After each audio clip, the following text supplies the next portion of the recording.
وہ ایک گناہگار بنی اسرائیل کی اس کی کہانی موجود ہے کہ وہ آیا اور نیکوکار سے اس نے کوئی بات کی تو اس نے اس کو جھٹک دیا، اور وہ اتنا نیکوکار تھا جب وہ چلتا تھا تو بادل اس کے اوپر سایہ کرتا تھا، اللہ نے اس کو اتنا نوازا ہوا تھا، لیکن گناہگار کو دیکھ کر کے اس کے اندر نفرت کے جذبات پیدا ہوئے، اس نے کہا میرے سے بات نہ کر، پیچھے ہٹ جا، اللہ اکبر۔ تو وہ بیچارہ بڑا رویا کہ مالک میں اتنا گناہگار ہوں کہ تیرے پاک بندے مجھے اپنے پاس بٹھانے کے لیے بھی تیار نہیں۔ دل ٹوٹا، شکستگی پیدا ہوئی، کہا لیکن مالک تیری مرضی، اور واپس پلٹا۔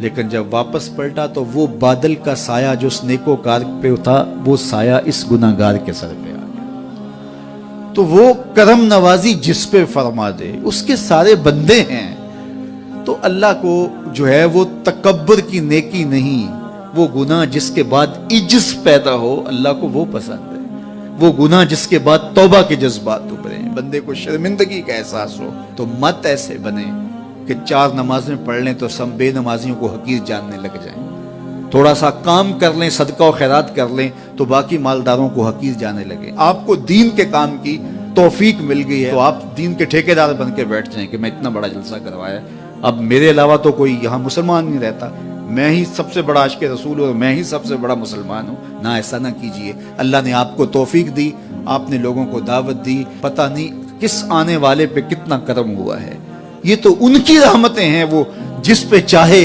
جیسے چاہیں برس جائیں۔ ہم کو ٹھیکیدار تھوڑے ہیں، ہم تو نوکری کرنے والے ہیں، ہم تو جوتے اٹھانے والے ہیں، ہو سکتا ہے کس کے صدقے۔ میرے والد گرامی مجھے یاد آتے ہیں، وہ مجھے فرمایا کرتے تھے جب گفتگو کے لیے نکلنے لگے اور لوگوں کا ہجوم ہونے لگا تو وہ مربی تھے بڑے، اور بڑی حکمت کے ساتھ جو ہے وہ کوئی نہ کوئی بات سمجھاتے رہتے تھے۔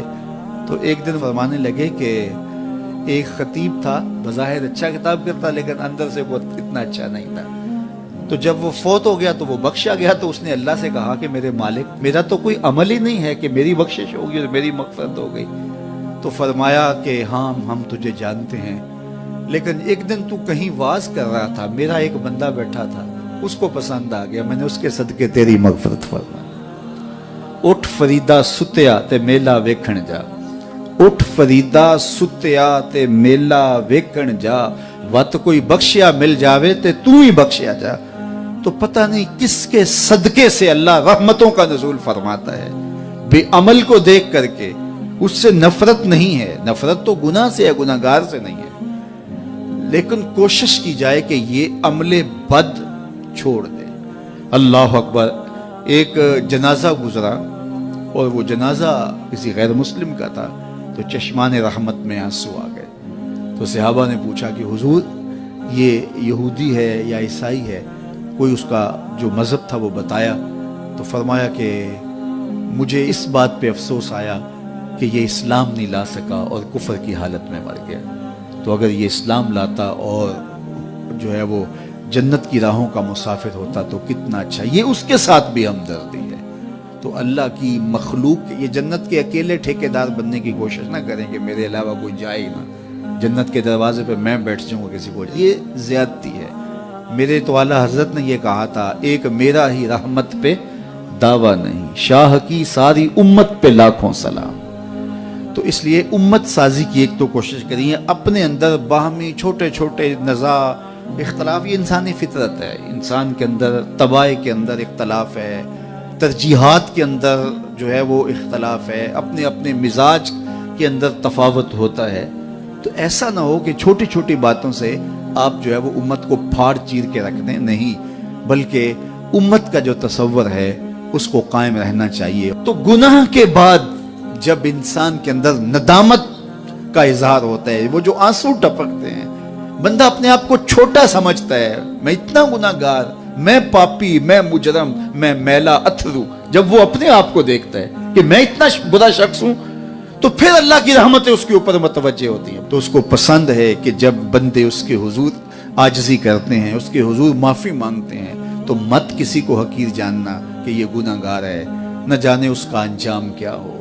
کتنے گناہگار ان کا آخر اچھا ہو جاتا ہے، کتنے نیکوکار ان کا آخر اچھا نہیں ہوتا۔ انما الاعمال بالخواتیم، وہ تھی تو فاحشہ عورت لیکن ایک کام کیا کہ ایک کتے کو پانی پلا دیا، اپنے دوپٹے سے جوتا باندھ کر کنویں میں لٹکایا اور اس کو پانی پلا دیا۔ حدیث پاک میں آتا ہے اللہ اس کے صدقے سے اس کی خطائیں معاف فرما دی۔ اور ایک نے بلی کو مار دیا خاتون کو، وہ جہنم کی آگ میں جلنے لگی۔ اس لیے کون کس کا انجام کیا ہوتا ہے؟ ہمارے بزرگ فرماتے ہیں کہ بچے سے پیار کرو کہ اس کے گناہ کم ہیں، اور بڑے سے پیار کرو اس کی نیکیاں زیادہ ہیں، اس کی نیکیاں زیادہ ہیں۔ چھوٹے سے اس لیے پیار کہ اس کے گناہ کم ہوں گے، اور بڑے سے اس لیے پیار کہ اس کی نیکیاں زیادہ ہوں گی۔ اور اسی طرح جو ہے وہ خیال کرو کہ ہو سکتا ہے اس کا انجام بخیر ہو جائے اور اس کا آخر کتنا خوبصورت ہو۔ تو مت کسی کو حقیر جانیے گا۔ ایک میرا ہی رحمت پہ دعویٰ نہیں، شاہ کی ساری امت پہ لاکھوں سلام۔ تو حضور کی امت سے پیار کرو، مخلوق خدا کو جوڑنے کی کوشش کرو۔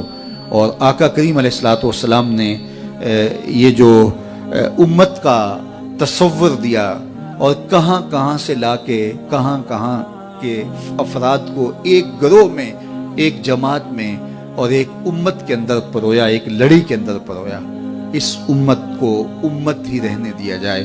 اللہ مجھے آپ کو اپنی پناہوں کا حصار عطا کرے۔